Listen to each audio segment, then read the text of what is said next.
My Viewfinder is a proud member of the Alberta Podcast Network, locally grown, community supported.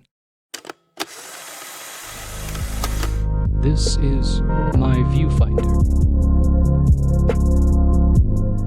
Here's a quick message from one of our partners, Park Power. In Alberta, you get to choose who to buy your energy from. If you switch retailers, nothing changes about the delivery of electricity or natural gas to your home or business. If you have an existing contract, you're going to want to find out the terms for leaving. And if you don't, it's even easier to sign up for Park Power. The choice is yours, and there's a better deal available to you. Learn more at parkpower.ca. Last episode, we left off with my friend Nick speaking about how imagery and iconography in religion are meant to connect the viewer to a broader spiritual experience. To me, this parallels photography, and with both photography and religion getting stuck in the definitions or the surface levels, which Nick calls the scientific approach, we end up explaining away or losing our connection to a spiritual experience. Here's the rest of our talk, and tell me what you think. Like, what is it that changed for you? You were always going to study religion, I think, even from the beginning that I met you, as angry as you were about it, but where does that softening happen? And it doesn't have to be necessarily a single event, of course, but because I'm fascinated with you bringing up this idea of what does Lana going to call it? The taste of fulfillment. The experience of unrestricted being in love. Yeah. Yeah. So I don't even remember when you found Lonergan. Was it after I left? But tell me about a little bit about was there something that widened your faith that helped you continue to pursue this? Again, big question too. I'm constantly concerned that you want me to talk about images and stuff, but if we want to just go in general, I'm happy to do that. I think for me, being introduced to Bernard Lonergan, a Canadian Jesuit philosopher and theologian, I was introduced to his work during undergrad when we met. I guess it would have been in third and fourth year. I took a few courses with a guy named Michael Verton, who was a professor of philosophy and theology at the University of Toronto. And he actually ended up becoming my MDiv, my Master's of Divinity thesis director, and he was also my PhD director as well. I think you can say that meeting him was pretty transformative for me, and reading Lonergan was pretty transformative for me. And I would say in two ways. The first way, Lonergan, sort of his emphasis on self-appropriation, on, the subject, taking sort of open-eyed control of his or her sort of desire for knowledge and value. And sort of critical self-possession as being integral to a mature sort of understanding of religion and Christianity in particular. And, I sort of realized that Lonergan helped me realize that I could stay a religious believer and also be a critical thinker. And that was a big deal for me. And at the same time, Lonergan made religion come alive for me in a deeper way because of his emphasis on religious experience. In the broad sense that I've been talking about since we got on here today, right? That sort of sacramental mentality, the way in which, and this is the way the tradition has always spoken, right? Everything in creation, every person, every image, every object, every event, every encounter, can potentially mediate an encounter with God. And I think I was looking for the language to be able to pinpoint and identify that experience in my own life. I suspect I'd had those. I was having those experiences. I just wasn't able to name them. And, Lonergan talks about how, he draws on Abraham Maslow's notion of peak experiences, right? And Maslow's very clear on this, that, peak experiences or religious experiences are not things that, you need to be a monk, spending 12 hours a day and study in a cell, in a monastery in the middle of nowhere, or you need to be, a saint who, never sins, although we know saints obviously sin and often sin more than others. That everybody's having these experiences all the time. That you don't need to be, that we're all in some sense mystics, right?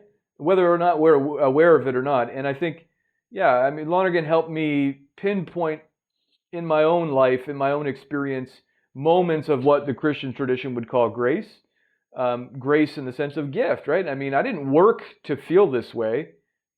These feelings, sort of overcome you. And as a Christian, I name them in Christian terms, right? I name them in Christian categories. I'll speak about, the gift. It's an experience of the gift of the Spirit, or it's an experience of encounter with Jesus Christ. But other people in other traditions will name those experiences in different ways. And, an atheist as well. Atheists, if you're a scientific sort of, person, you may try, as I said, you'll try to explain it away. You'll say, well, it's the result of, some synapses firing in your brain. Everybody has to interpret the experience. And I don't think those two interpretations are, mutually exclusive. But I think the religious dimension adds something. And, Lonergan helped me connect with that. And that was super helpful for me. And so when I talk with students about, religion and what it means for them and their personal experience of what we might call the sacred or mystery, etc. I'll use those examples from my own life. I'm a nature mystic, so when I go camping, I'm looking at the stars or a beautiful sunset. We have a lot of those in Vancouver when it's not raining. Or listening to my favorite music, or as I said, being at the bar even with friends, where you're overcome by gift, and that experience is an experience of already being in a love relationship with mystery. And you have to ask that further question: what is that experience of? From a Christian perspective, you say, well, who is this other that I find myself in love with, that I find myself attracted to? In the Christian tradition, as I said, we'll name that in a certain way. Other people will name it in different ways. But I help try to do my best to give the students the space to think about that. You can imagine how they don't really want to talk about that, especially not in front of their friends. That becomes a psychological discussion, I think. But no, I love it. What I hear as a very, very shorthand is this idea of accessibility. Like we build a lot of walls for whatever many different reasons to stay in denial. Like, so for example, having, I think use the word mystical experiences, unexplainable things, emotions for what should be very factual, like the sun is going by the ocean, so it refracts and creates a different color. Like nobody thinks about it that way. You can either be moved or not moved by it, but when you're moved by it, it's something that actually doesn't make a lot of sense. It just kind of happens. And as you also brought up, different, let's call them faith systems, including science, will find different terms through which to describe it. But at the very end, it's still a question mark that religious, spiritual people will call God.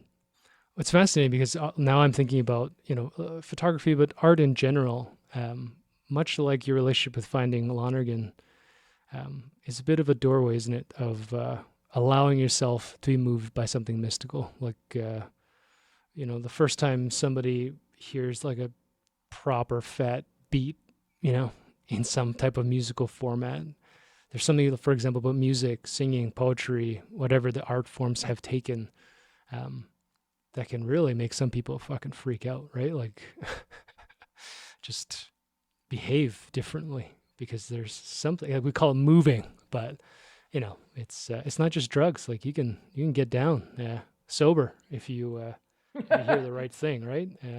You can get. I like that. Yeah.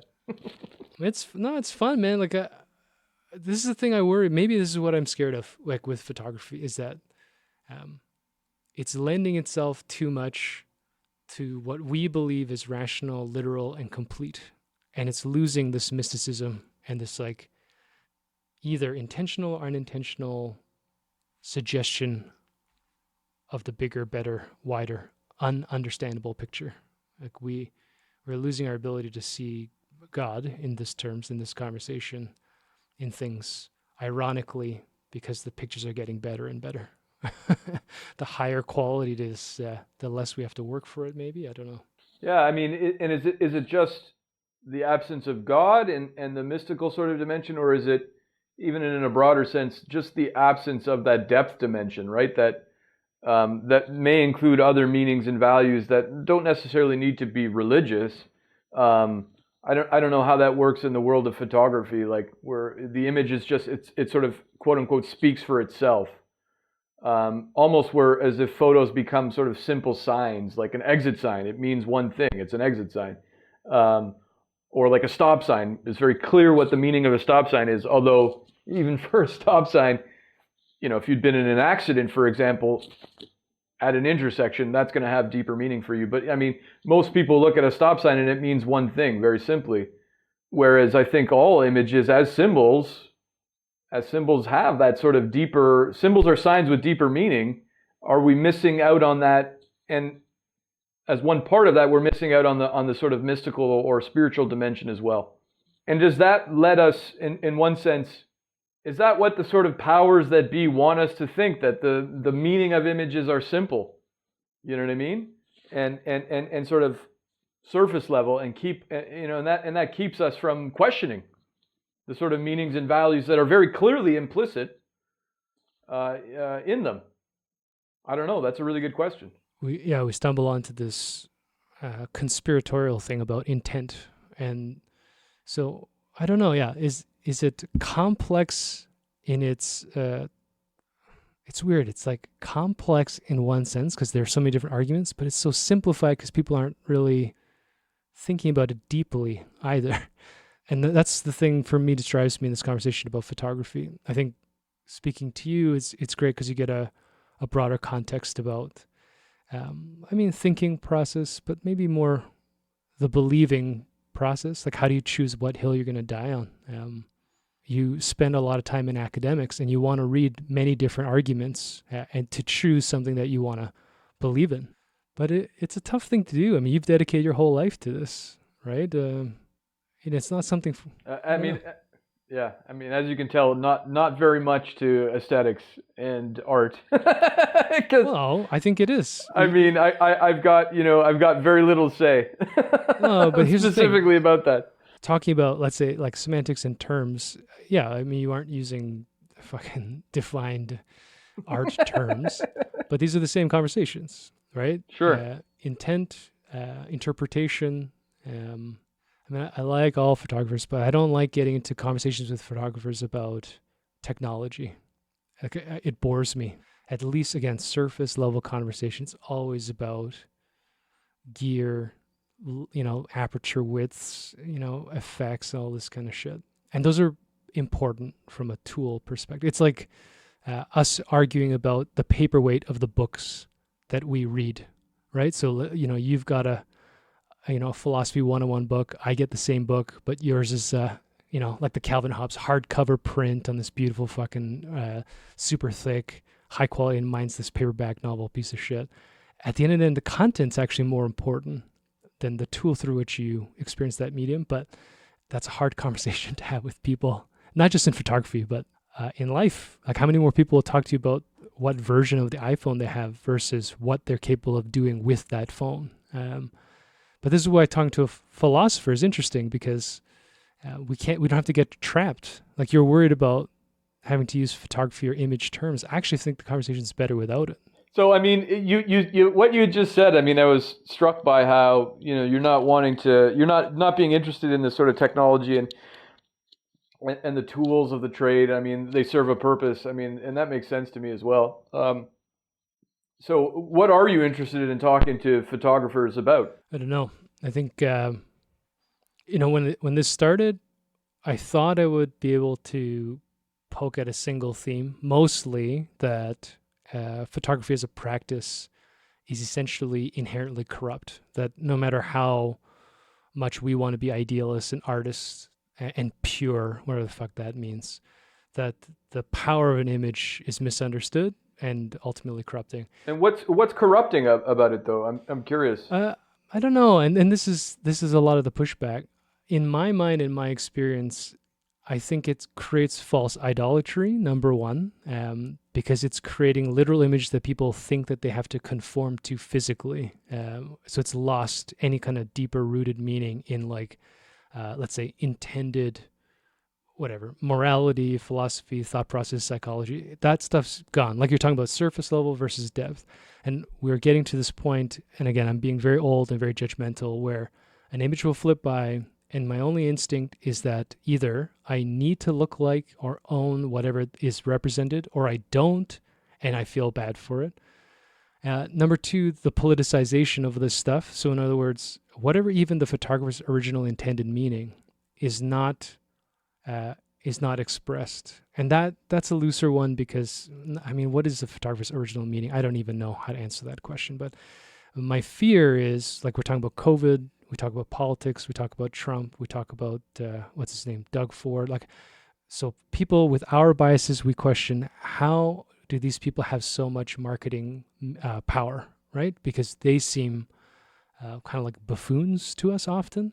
But there's so many other people that see the images and interpret them in a fundamentally different way. One that causes a very bipolar schism, because it's like hate speech all of a sudden. It's not like, it's just not how the world is anymore.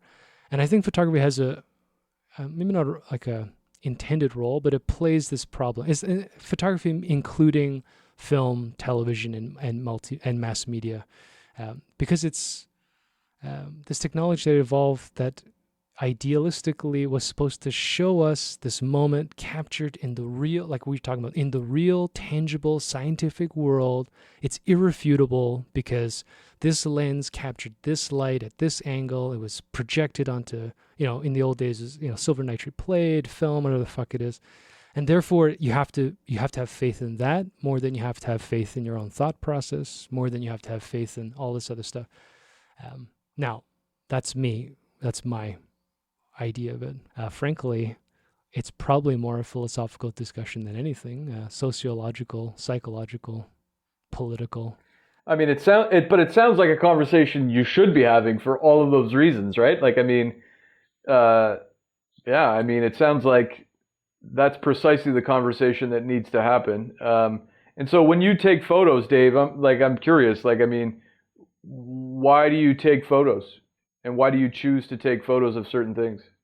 That's the main question. I think at least the overview is this. Initially I got a camera out of what I thought would be my midlife crisis. Turns out that was just the beginning of the descent into hell for me. But so it became this, mystical, unintentional, and intuitive outlet.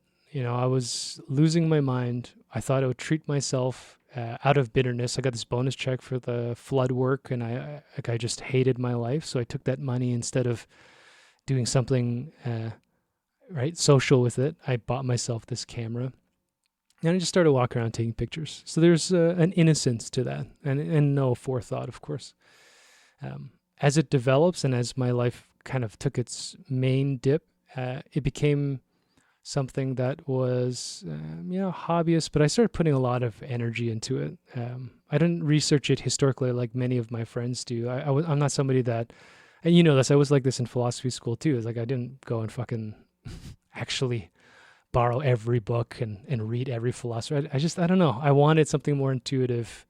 I'm not really a rational thinker, as it turns out. So I went out, I just started taking different types of photographs, and then I started getting attracted to just street photography. So I'm out taking pictures of strangers, and then I just had this intuition I needed to manipulate them. So I started building these weird images, overlaying layers, combining stuff, altering them, and I just got obsessed with this post-production stuff. And then, I call myself now an artist, but it was hard to even call it art.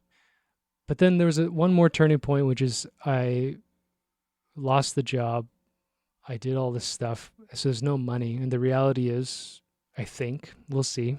It might be a matter of faith more than money, but I thought the reality was I need money. And then all of a sudden, my relationship with photography is fucked, because even the art I'm building, I can't get this mindset that it needs to be marketable. And when it's not, it becomes a personal attack. And that's my personal psychological problems, of course. So I don't know. I mean, yeah, you took photos at our wedding, and you did a great job. Well, I took photos at your wedding, but I also love you guys, so it's different, right? But yeah, no, I got you, yeah. No, keep going. Sorry, I didn't mean to cut you off. Good. It's a great point. You got to get paid. You got to make money. Theology is very similar, like ministry, right? Like, it's very difficult to make a living doing full-time sort of ministry. Most churches will say to you, well, God will provide. Bring your guitar. you don't need a paycheck, and certainly when people are paid, they're not treated very well in many contexts.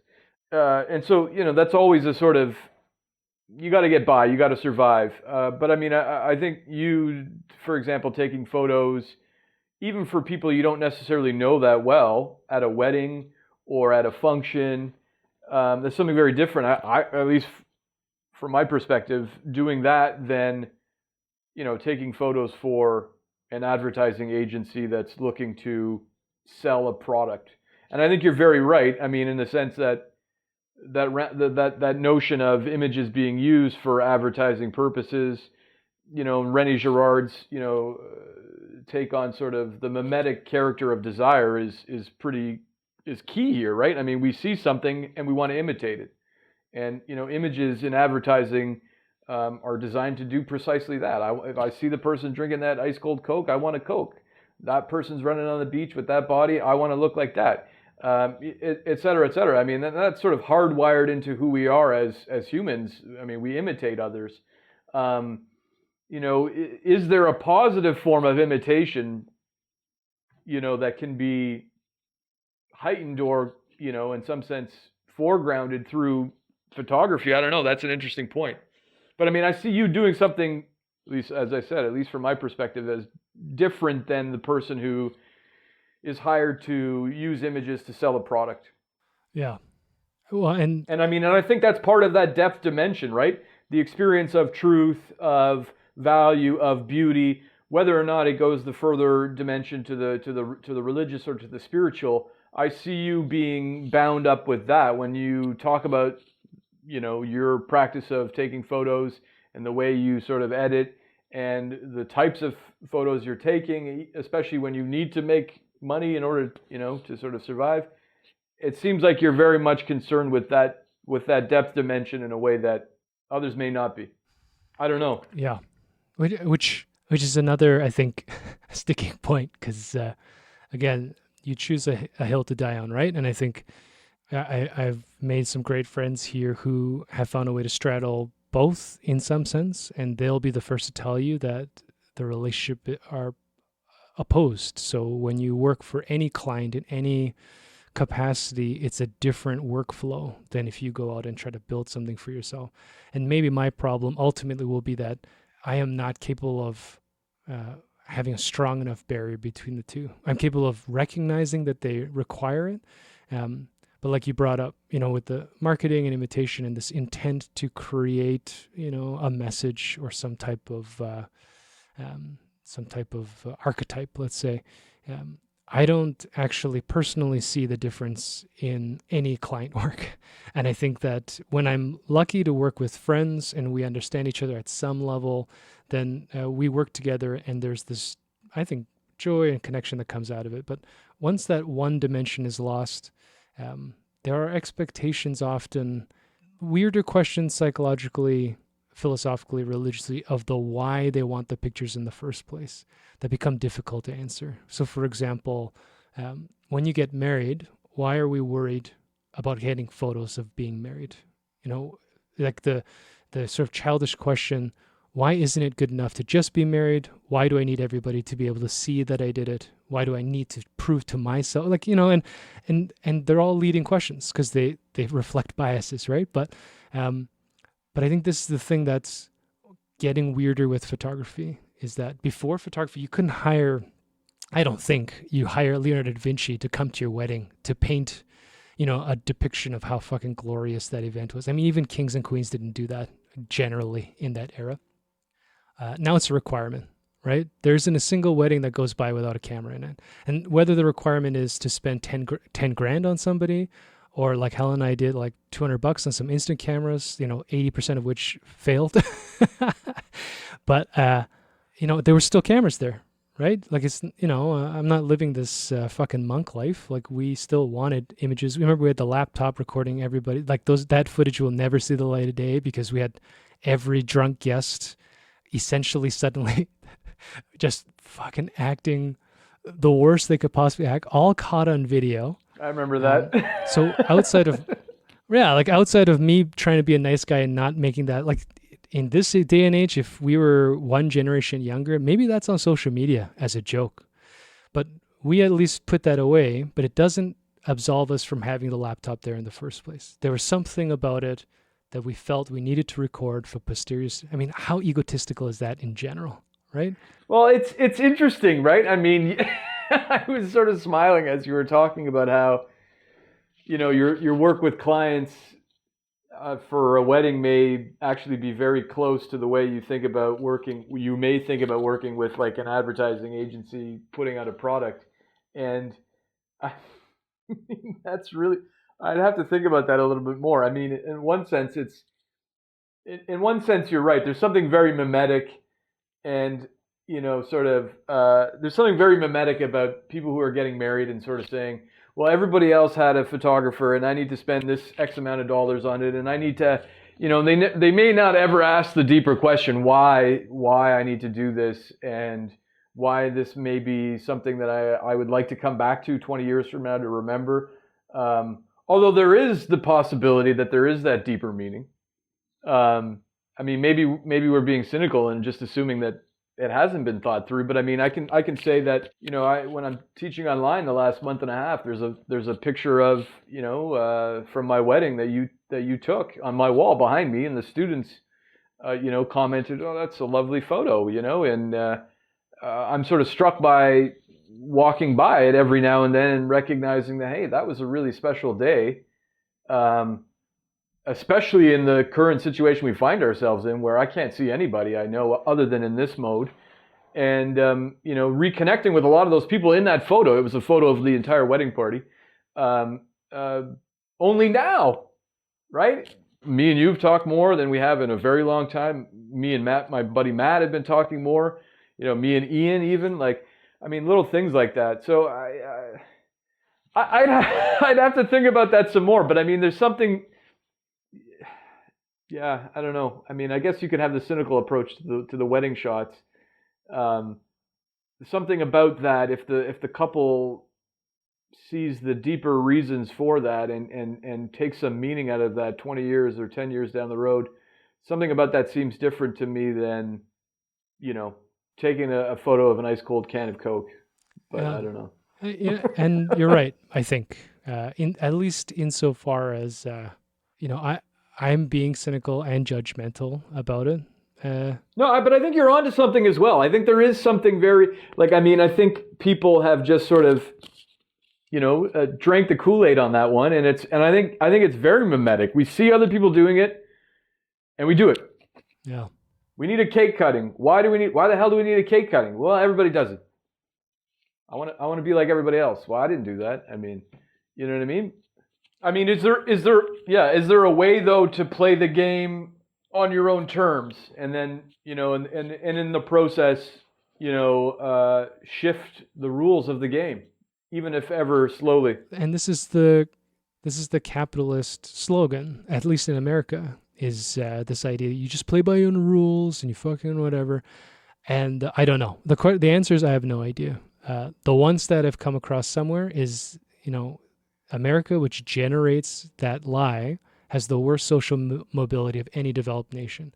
So the country and the culture that tells you can do anything if you just put your mind to it is the one country that you cannot do anything just by putting your mind to it.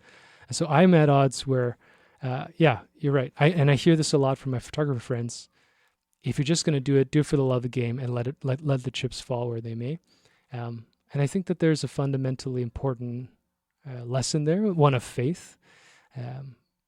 But I mean, I'm struck. It seems like it's something you've been saying since the beginning. I mean, that this is very much a political sort of act, photography, that is, and thinking about photography, and it also seems to me to be a political act, and everything is marked by this battle for meaning. I mean, you raised the question of what's the Catholic Church's relationship with the modern world. Well, there isn't one sort of fixed answer to that. I think the church we're living through this ongoing battle to determine what that relationship is. And I think photography is similar in the sense, I would imagine it's similar in the sense that there's a battle over the meaning of this practice. So part of me wants to say, well, for you to be involved politically is to be involved in that battle for meaning.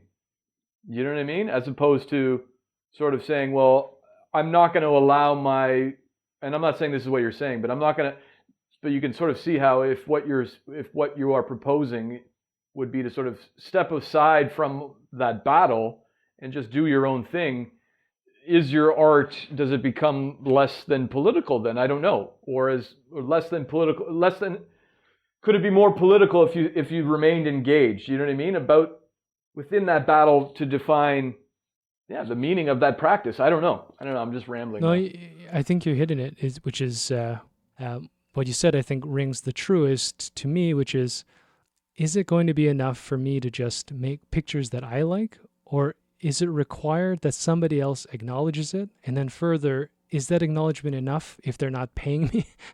Right? And that's where marketing, politicization, and all of this stuff start to develop. Yeah.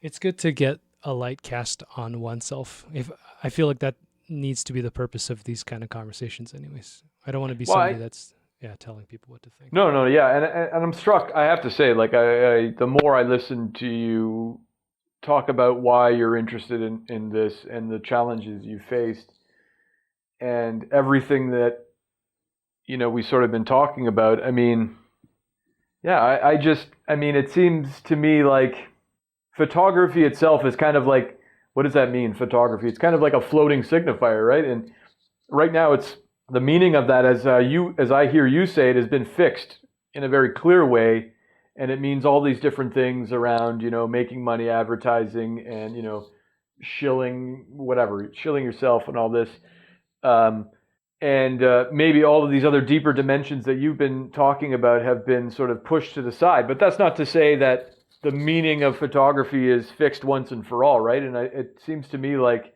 having the conversations with people about their practice and what it means to them, and the nature of art and images in general is essential to challenging that partial fixation of meaning, that sort of says photography is this thing, it's taken for granted. This is what it means. And you don't really want to associate with elements of that. That's what I'm sort of hearing. And I don't blame you based on the way you've characterized it. But part of me is like, how can you fight the good fight against that status quo? Is it better to be engaged, and do that from the inside, or to sort of do that from the sidelines? I don't know. That's a really good question. I mean, that's very similar to the way in which we think about meaning in the Catholic context. I mean, where can I best do good? I'm not trying to say that I'm fighting against. Well, I am fighting against the status quo. Certain distorted or truncated understandings of the gospel. Is it better for me to engage that head on and stay involved in the work I'm involved in, or is it better for me to, give up on that? I'm not saying that's what you're saying. You know what I mean? But like, there's an interest. There's sort of a parallel there. I don't know. Maybe I'm making a connection that doesn't exist. No, it's all I can think about when you said that is it better to be a teacher, a priest, a missionary, somebody working in a homeless shelter? Like, what's the best expression of your faith, let's say? And I think in the same way, I love photography, but what hill am I going to die on? Am I going to be somebody that's going to commit to one of those things like you talked about, a commercial existence as a professional photographer, an existence as an art expressionist ones, like a mole man who creates an archival history of photography by themselves and posthumously is discovered, someone who's going to be on a podcast talking shit about it, somebody who teaches. I mean, there's so many roles, right? And then the sort of more ambiguous question, particularly modern question, can you straddle more than one line? Can I also be, X, Y, and Z and maybe not A, B, and C? And only time will tell. But that's exactly it. I don't know. And I think I have to choose one or two soon. I maybe not so much choose intentionally, but I need to just let this happen. And find a space where I fit. Yeah. But one thing I do know is I love to talk shit, and I have more fun talking to people, I think, than sharing photographs with them, right? Like Interesting. Yeah. Interesting. so I think there's something there. That split that you have been sort of describing, right, in the photography world and where you stand and where you fit in that, both as an artist and as a sort of entrepreneur, and whether or not that's the distinction, but the way in which those two things connect. And I have a public persona as a theologian, and I also have a private persona, right? And I mean, and those two things, they should be integrated. Well, what'll happen is as the years go by and that wall gets fuzzy and fuzzier, they will. Whatever side you lean towards. Yeah. I mean, I'm struck as well. I'll leave you with this as well, but I haven't had many interactions this week. I've been trying to write a paper, and that's why I've been late getting back to you every time. Struck by how there's like a vocational piece to everything that we've been talking about, especially in the last 45 minutes. That may be an interesting conversation too. I don't know. As soon as money gets involved, the conversation changes. Well, anyways, very good, Dave. Very good. So that was my chat with Nick. From the conclusion, hopefully not the last. Is it better to challenge my beliefs from within the game of professional photography or from the sidelines? Is there a way to straddle different roles and definitions of this craft without losing my core beliefs? Or perhaps, should I be more humble and use these experiences to challenge those beliefs to find new lines, new hills to die on? Who knows? This is why more conversation is needed, and I'm always open to hearing your input. Here's a final note from one of our sponsors, and I'll be working to release episodes each week, so don't forget to subscribe and rate this podcast, and definitely connect with me. Share with me your opinions and thoughts so that this conversation can continue to develop. There's nothing like the feeling of putting a smile on someone's face. Enter ATB Goodness Grows, where one act of goodness can create a chain reaction across this province. Through Goodness Grows, ATB will be creating moments where Albertans can come together for a smile. Want to join in? Simply follow #ATB Goodness Grows on social media to see all the goodness growing across Alberta. Follow along, get inspired, and help share the goodness. There's nothing like the feeling of putting a smile on someone's face. Enter ATB Goodness Grows, where one act of goodness can create a chain reaction across the province. Through Goodness Grows, ATB will be creating moments where Albertans can come together for a smile. Want to join in? Simply follow #ATB Goodness Grows on social media to see all the goodness growing across Alberta. Follow along, get inspired,